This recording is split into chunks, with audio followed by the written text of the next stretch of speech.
I'm going to read to you this morning from the Canterbury Tales, and I've chosen The Miller's Tale.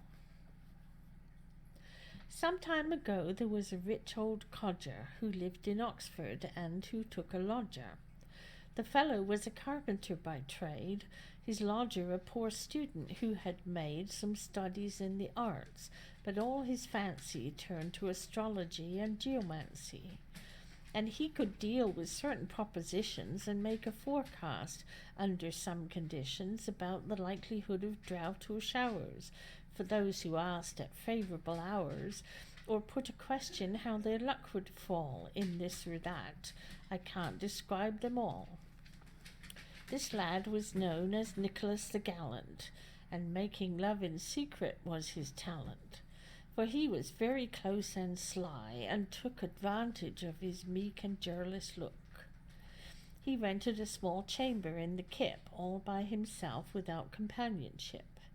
He decked it charmingly with herbs and fruit, and he himself was sweeter than the root of licorice or any fragrant herb. His astronomic textbooks were superb. He had an astrolabe to match his art, and calculating counters laid apart on handy shelves that stood above his bed. His press was curtained coarsely and in red. Above there lay a gallant harp in sight, on which he played melodiously at night, with such a touch that all the chamber rang. It was the Virgin's Angelus he sang. And after that he sang King William's Note, and people often blessed his merry throat. And that was how this charming scholar spent his time and money which his friends had sent. This carpenter had married a new wife not long before, and loved her more than life. She was a girl of 18 years of age. Jealous he was, and kept her in the cage, for he was old, and she was wild and young, and he thought himself quite likely to be stung. He might have known, were Cato on his shelf, a man should marry someone like himself. A man should pick an equal for his mate. The old age and youth are often in debate. However, he had fallen in the snare, and had to bear his cross as others bear.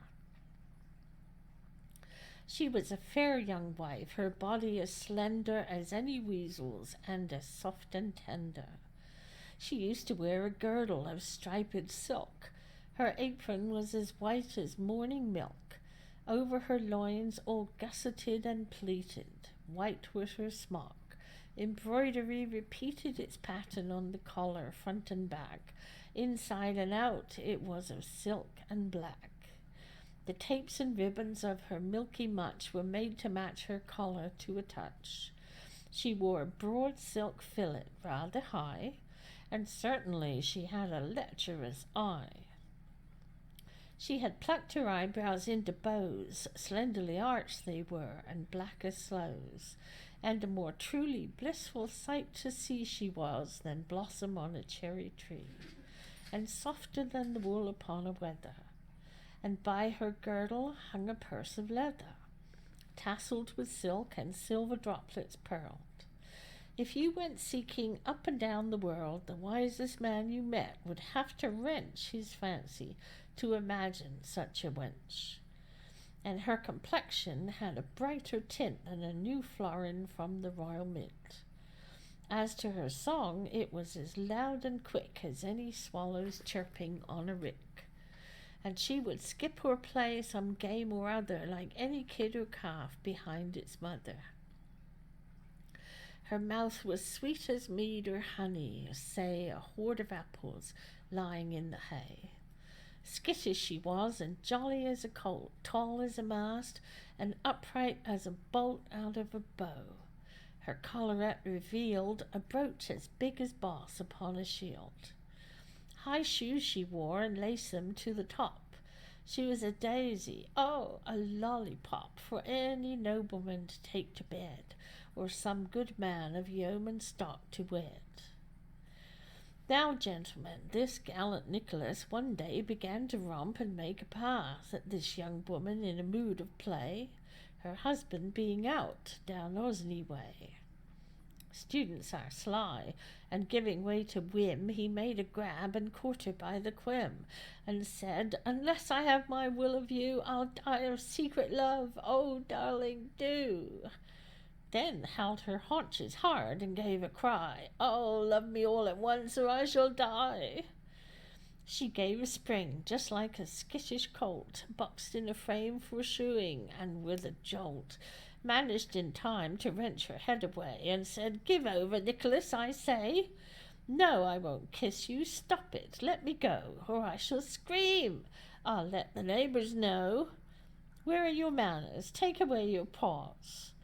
Then Nicholas began to plead his cause, and spoke so fair in proffering what he could, that in the end she promised him she would, swearing she'd love him with a solemn promise to be at his disposal by St. Thomas when she could spy an opportunity. "My husband is so full of jealousy, unless you watch your step and hold your breath, I know for certain it will be my death," she said, "so keep it well under your hat." "Oh, never mind about a thing like that," said he. "A scholar doesn't have to stir his wit so much to trick a carpenter." And so they both agreed to it, and swore to watch their chance, as I have said before. When things were settled thus as they thought fit, and Nicholas had stroked her loins a bit, and kissed her sweetly, he took down his harp, and played away a merry tune and sharp. It happened later she went off to church, this worthy wife, one holiday, to search her conscience and to do the works of Christ. She put her work aside, and she enticed the colour to her face to make her mark. Her forehead shone. There was a parish clerk serving the church whose name was Absalom. His hair was all in golden curls and shone. Just like a fan, it strutted outwards, starting to left and right from an accomplished parting. Ruddy his face, his eyes as grey as goose, his shoes cut out in tracery, as in use in old St. Paul's. The hose upon his feet showed scarlet through, and all his clothes were neat and proper. In a jacket of light blue, flounced at the waist and tagged with laces too, he went, and wore a surplice just as gay and white as any blossom on the spray. God bless my soul, he was a merry knave. He knew how to let blood, cut hair and shave, and draw up legal deeds at other whiles, and he used to dance in 20 different styles. After the current school at Oxford, though, casting his legs about him to and fro, he played a 2-string fiddle, did it proud, and sang a high falsetto rather loud. And he was just as good on the guitar. There was no public house in town or bar he didn't visit with his merry face, if there were saucy barmaids round the place. He was a little squeamish in the matter of farting, and satirical in chatter.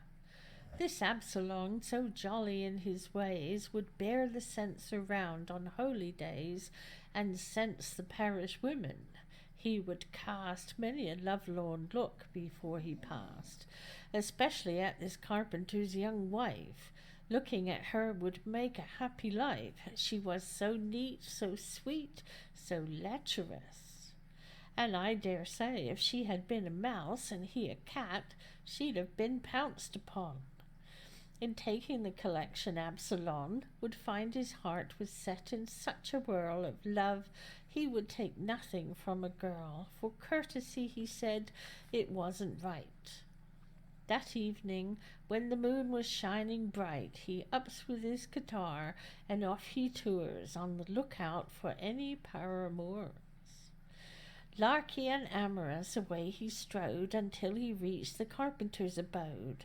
A little after cockcrow took his stand beside the casement window close at hand. It was set low upon the cottage face, and started singing softly and with grace. Now, dearest lady, if thy pleasure be in thoughts of love, think tenderly of me. On his guitar he plucked a tuneful string. This carpenter awoke and heard him sing, and turning to his wife said, Alison, wife, do you hear him? There goes Absalom, chanting away under our chamber wall. And she, yes, John, God knows I hear it all. If she thought more of it, she didn't tell, so things went on. What's better than all's well? From day to day, this jolly Absalom, wooing away, became quite woebegone. He lay awake all night and all the day, combed his thick locks, and tried to pass for gay. Wooed her by go-between, and wooed by proxy, swore to be page and servant to his doxy, trilled and rouladed like a nightingale, sent her sweet wine and mead and spicy ale, and wafers piping hot and jars of honey, and as she lived in town, he offered money. For there are some a money bag provokes, and some are won by kindness, and some by strokes. Once, in the hope his talent might engage, he played the part of Herod on the stage. What was the good, were he as bold as brass? For she was in love with gallant Nicholas. However Absalom might blow his horn, his labour won him nothing but her scorn. She looked upon him as her private ape, and held his earnest wooing all a jape. There is a proverb, true, as you may find, that out of sight is also out of mind. For nigh and sly has the advantage there, and much as Absalom might tear his hair, and rage at being seldom in her sight, Nicholas, nigh and sly, stood in his light. Now show your paces, Nicholas, you spark, and leave lamenting to the parish clerk. And so it happened that one Saturday, when the old carpenter was safe away at Osney, Nicholas and Alison agreed at last in what was to be done.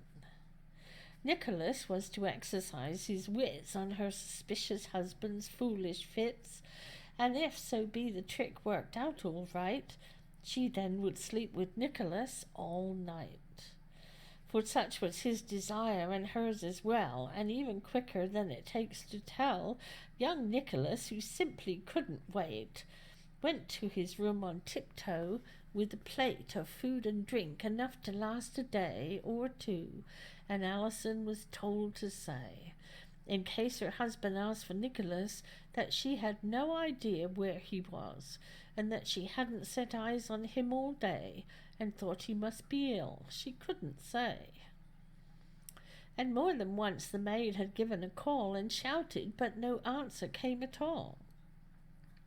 So it continued all that Saturday, without a sound from Nicholas, who lay upstairs and ate or slept as pleased him best, till Sunday, when the sun went down to rest.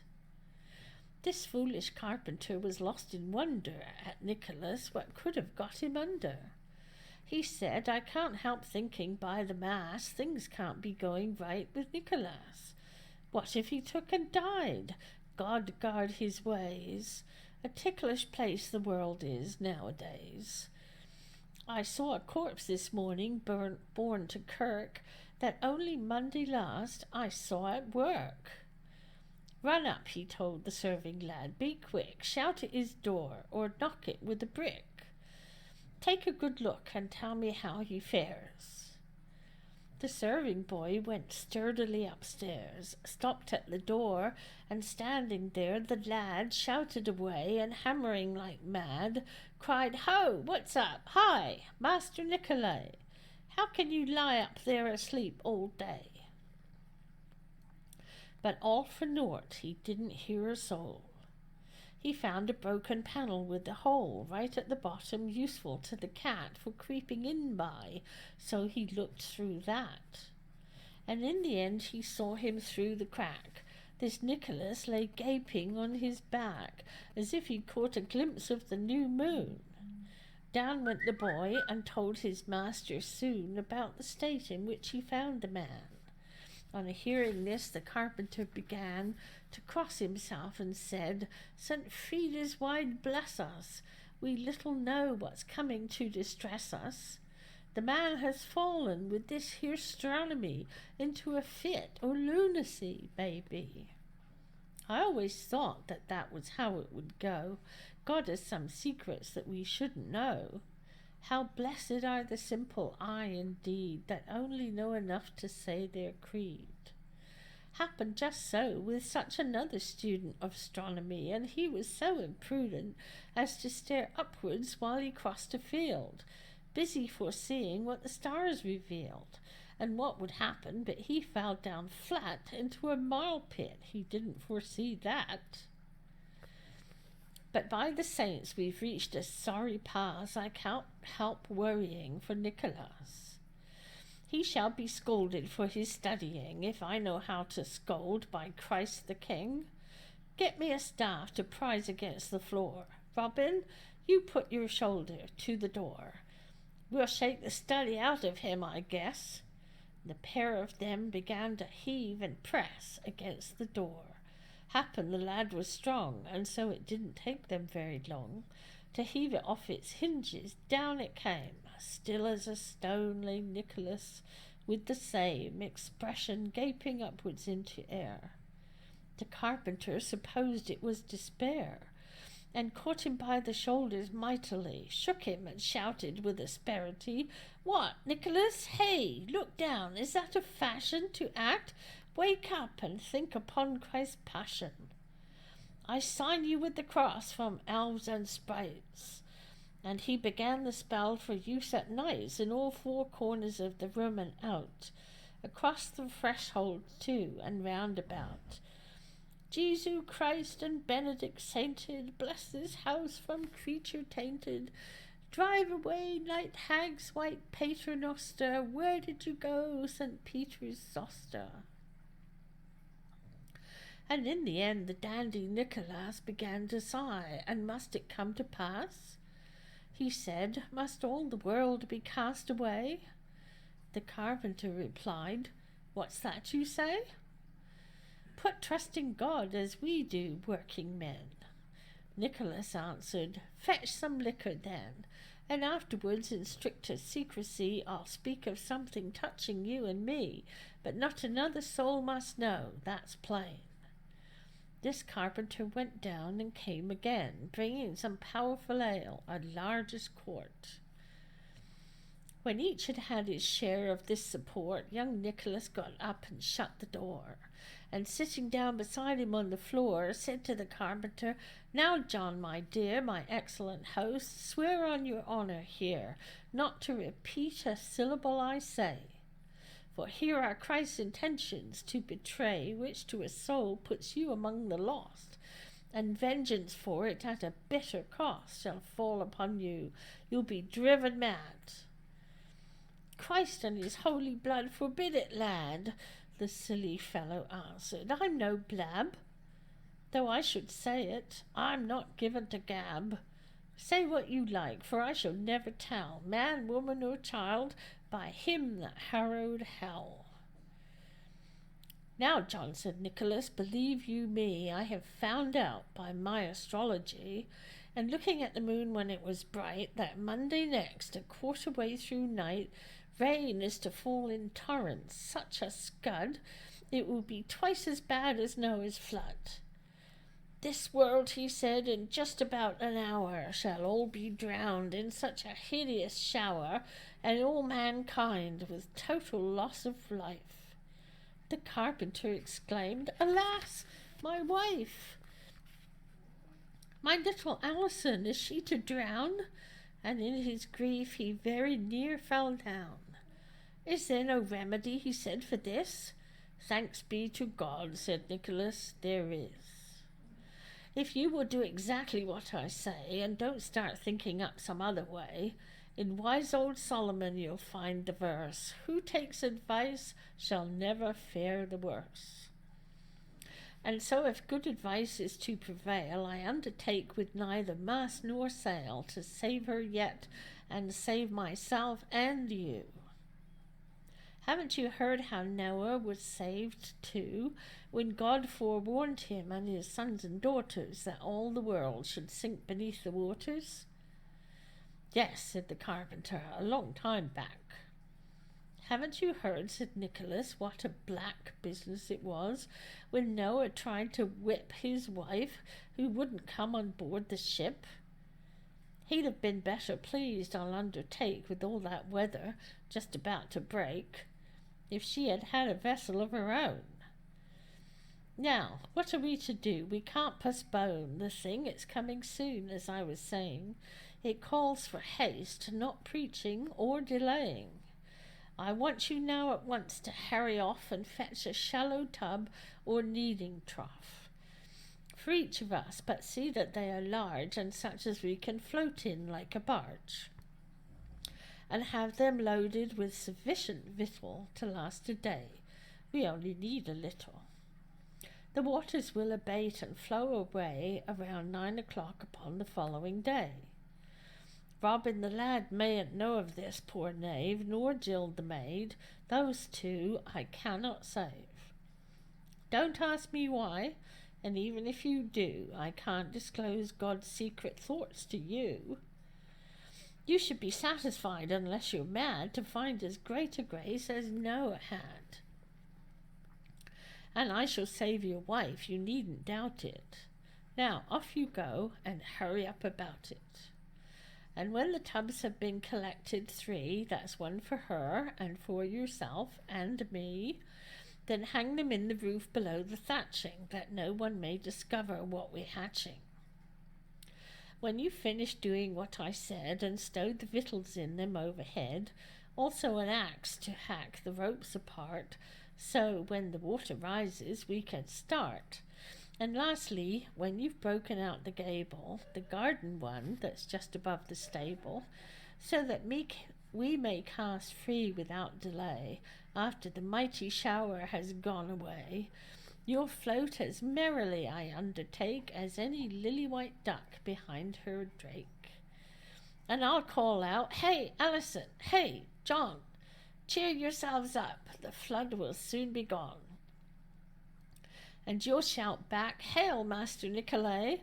Good morning, I can see you well, it's day." We shall be lords for all the rest of life of all the world, like Noah and his wife. One thing I warn you of, it's only right, we must be very careful on the night, once we have safely managed to embark, to hold our tongues, to utter no remark, no cry or call, for we must fall to prayer. This is the Lord's dear will, so have a care. Your wife and you must hang some way apart, for there must be no sin before we start. No more in longing looks than in the deed. Those are your orders. Off with you. Godspeed. Tomorrow night, when everyone's asleep, we'll all go quietly upstairs and creep into our tubs, awaiting heaven's grace. And now be off. No time to put the case at greater length, no time to sermonize. The prophet says, to say nothing, send the wise. You're wise enough, I do not have to teach you. Go, save our lives for us, as I beseech you.